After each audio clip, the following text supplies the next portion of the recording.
Yo, what's going on, YouTube, and welcome back to Goal Line Hockey. It's your boy Kevin Forte, and we are taking a look today at some very interesting news out of Chicago.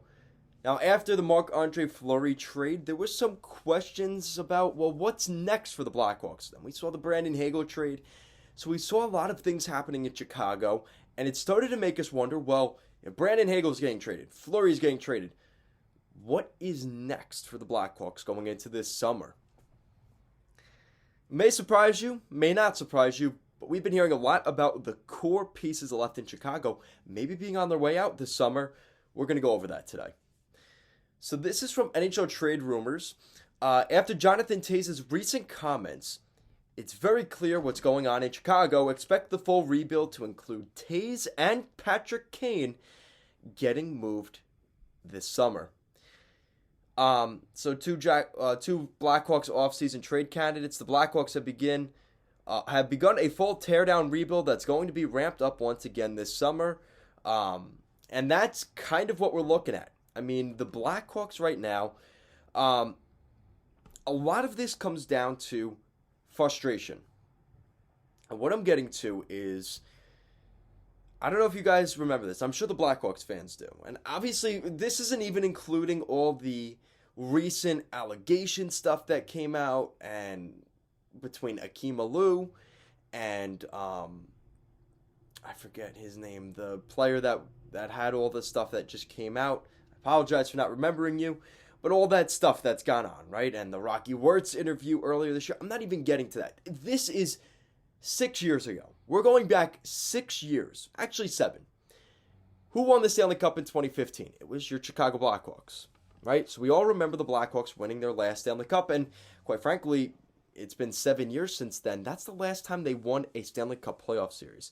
Yeah, they beat the Oilers in the bubble in that qualifier series, but that does not technically count as the playoffs. So they have not won a playoff series in 7 years, okay? Now, what happened in 2016 was when we started to see things start to take off. And they started taking away the core of this team. So June of 2016 is where things start. June 15th of 2016, the Chicago Blackhawks trade Brian Bickle and Teuvo Teravainen to the Carolina Hurricanes. In exchange, they acquire a 2016 second-round pick and a 2017 third-round pick.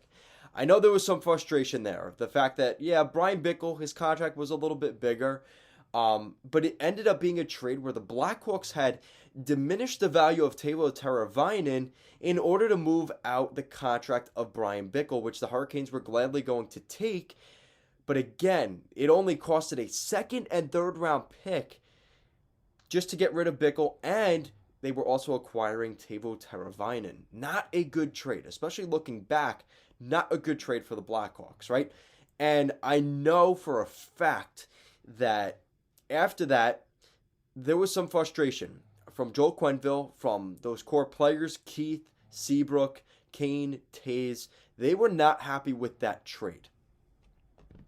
And that's where things kind of started. Then they traded Andrew Shaw to the Montreal Canadiens. They did get 2 second-round picks for him. I'll give them that. That was actually a pretty good trade by Bowman. But now you're seeing core players on this roster that were part of those Stanley Cups, Teravainen, Bickle, and Shaw, all gone within a week in June of 2016. Now, remember, this is also on the heels of maybe a reactionary summer, right? They made the playoffs in 2016, but they got the doors blown off them. They were swept in the first round by then Central Division rival, the Nashville Predators, right? So that's not the end of it. Now we get to 2017, where they full-on missed the playoffs. And this is where things get even more interesting.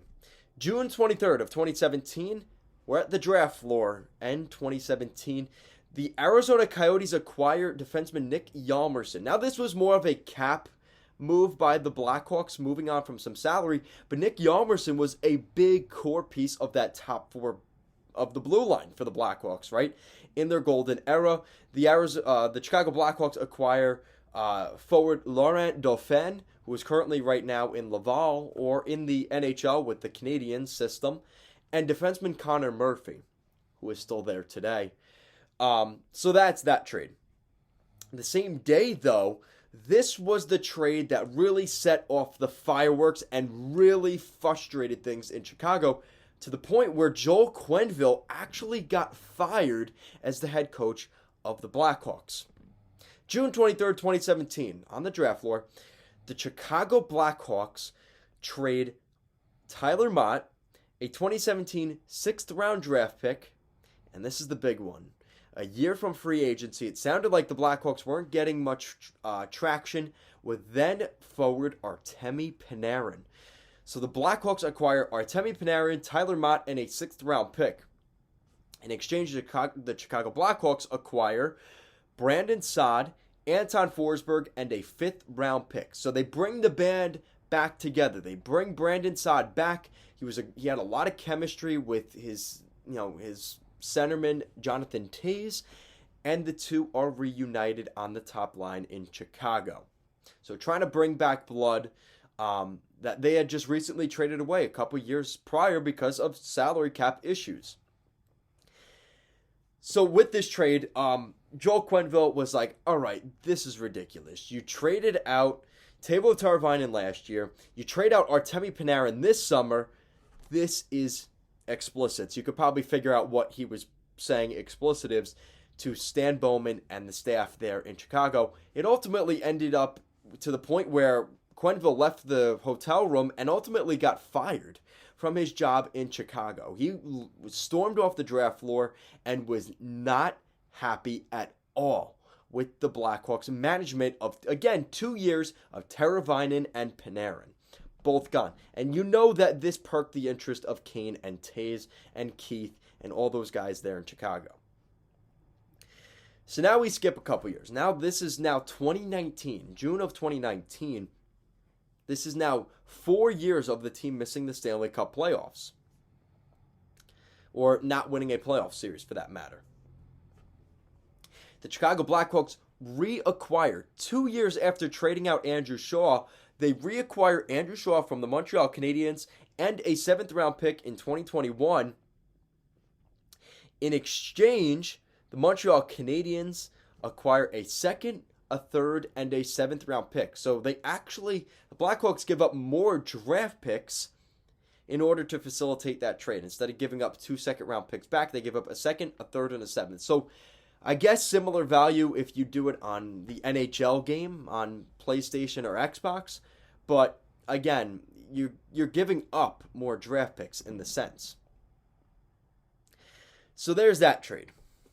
So now they've reacquired Brandon Saad, they've traded out Teravainen, they've traded out Panarin. Now they trade Brandon Saad again. We now get to the summer or into the fall of 2020. The Colorado Avalanche acquire Brandon Saad and Dennis Gilbert. In exchange, the Chicago Blackhawks acquire Nikita Zadorov and Anton Lindholm. Now, there was some bad blood in Colorado, and Nikita Zadorov was not too thrilled with how things were handled in Colorado. The leadership team maybe didn't get along great with Landeskog and McKinnon, and was more than happy to go to their rival in Chicago. So that's where we see that trade happen. Now we get to 2021. So the Chicago Blackhawks acquire Caleb Jones and a conditional 2022 third-round pick from the Edmonton Oilers. The Oilers acquire Duncan Keith and Tim Soderlund. The conditional third-round pick becomes a second-round pick. Becomes a second-round pick if Edmonton wins 3 rounds in the 2022 Stanley Cup playoffs. So they have to get to the Western Conference Final, and Keith is among the top 4 Edmonton Oilers defensemen in total ice time through those rounds in the playoffs, which is this year's playoffs.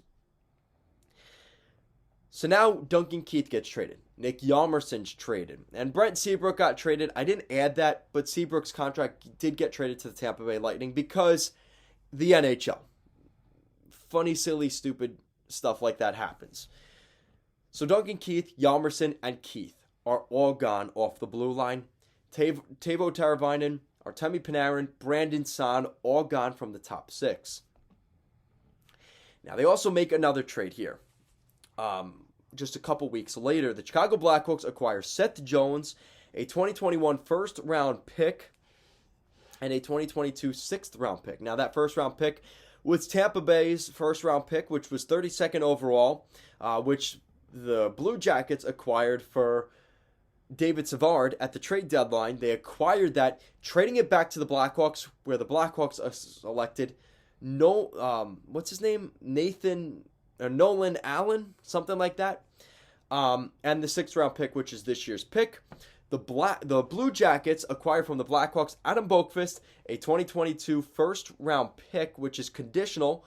I made a video talking about that earlier today, so make sure you guys stay tuned for that. And a 2021 first-round pick and second-round draft pick, which they selected Cole Sillinger and some Finnish guy who's playing in SM Liga this year. So they gave up a decent amount. And then we look at this year. So this is the new Brandon Saad for the Blackhawks, right? Brandon Hagel. Brandon Hagel has been playing alongside Toews. Really good chemistry there. He seems to be fitting in the locker room. Is part of the solution, not the problem for the Blackhawks' future, right? The Blackhawks trade Brandon Hagel the weekend before the trade deadline, right? That was the big trade that weekend leading up to the deadline, March 18th of this year. The Chicago Blackhawks trade Brandon Hagel and a 2022 and 2024 4th-round draft picks to the Tampa Bay Lightning. In exchange, the Blackhawks acquire forward prospects-ish Boris Kachuk and Taylor Radish. They also acquire a 2023 first-round pick from Tampa. That's not this year's draft. That's next year's draft. A 2023 first-round pick and a 2024 first-round draft pick. That's right. 2 first-round picks and 2 middling prospects. And yes, they acquire next year's first-round pick and not this year's pick, not next year's pick, but 3 years from now's first-round pick. So they acquired 2 first-round picks for him, but again, that's 3 years from now, draft picks.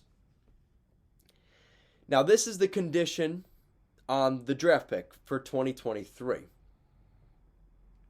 Should the 2023 first-round pick be in the top 10, which with where Tampa's at right now, probably not going to happen, the Lightning will instead transfer their own unprotected first-round pick in the 2025 NHL draft to the Blackhawks. In the event both of the Lightning's 2023 and 2024 picks are in the top 10, then Tampa will transfer its unprotected first-round picks in the 2025 and 2026 NHL draft to Chicago.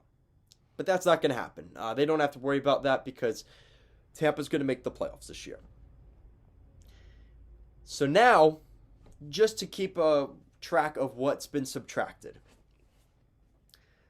Artemi Panarin, Brandon Saad, reacquired, then sent out, Teuvo Teravainen, and Brandon Hagel up front. On the blue line, they've traded out Duncan Keith, Brent Seabrook, and Nick Hjalmarsson. That's your core. Not to mention, throughout that span, we also remember when they refused to re-sign Corey Crawford. This was in the Stan Bowman era. They refused to re-sign Corey Crawford. He ends up going to New Jersey, goes into training camp, wears the the practice jersey of the Devils for a week or two, and he's gone. And he never plays for the Devils, and that's the end of the story. He retires. So there was some frustration from Toews and Kane on that one. Why don't you re-sign Corey Crawford? He is our guy. He is our goaltender. And you're not going to re-sign him. There was a lot of stuff going on there. And it's starting to get to the point where the Blackhawks are saying, listen, we are making these guys good. We made Saad good. We made Teravainen good. We made Panarin what he is. We made Brandon Hagel what they are. And what do you do to reward us? You trade them out for draft picks in the future. We only have so many more years left, right? 2 years left on that contract for Kane and Toews. You should be trying to win with this. And a really good contract on Brandon Hagel, a sweetheart contract. That's why Tampa paid so much for him, and you're going to trade him out. He's part of the solution, not the problem, and you're trading him out. Which leads us to the point where I'm saying now, I know Blackhawks fans are not thrilled with this. we could see them get traded. You know there is something between, that link of Bowman is now gone. And there is no ties between, Kyle Davidson and this group. He didn't draft Toews. He didn't draft Kane. He didn't draft DeBrincat. He didn't draft any of these guys. So in his mindset, he's saying, these guys are being real pain in the ass here about what the trades I'm making, throwing stuff out there. Let's get rid of them. And this is what you have. The product of now frustrated leadership to the point where they want to get traded out. I think that's going to make for an interesting summer this year. Toews, Kane, DeBrincat, don't be surprised. If one of those guys gets traded, potentially you will see all three of those guys traded this summer. Now, a lot of that comes down to salary cap. Chicago's going to probably have to retain salary because they're probably sending them to a cup team. I think this is going to get real interesting here. What happens this summer for the Blackhawks? Because I think they did something. They messed up here. And it's only a matter of time to see what inevitably comes from this. But I hope you guys stuck around for this video. A lot of stuff has happened here since the Blackhawks' success. Unfortunately, what happens when you have success, there is inevitably those years where you have to suffer after that. Trading away first-round picks, trading away prospects, trading away good players that you didn't have money for. Panarin, Hagel, ultimately, Teravainen. It's going to catch up to you at some point, and I think that time is coming up on the Blackhawks. And I think the atomic bomb on the core of this team is inevitably coming. So guys, let me know what you think, and thank you so much for watching, and I will see you again next time.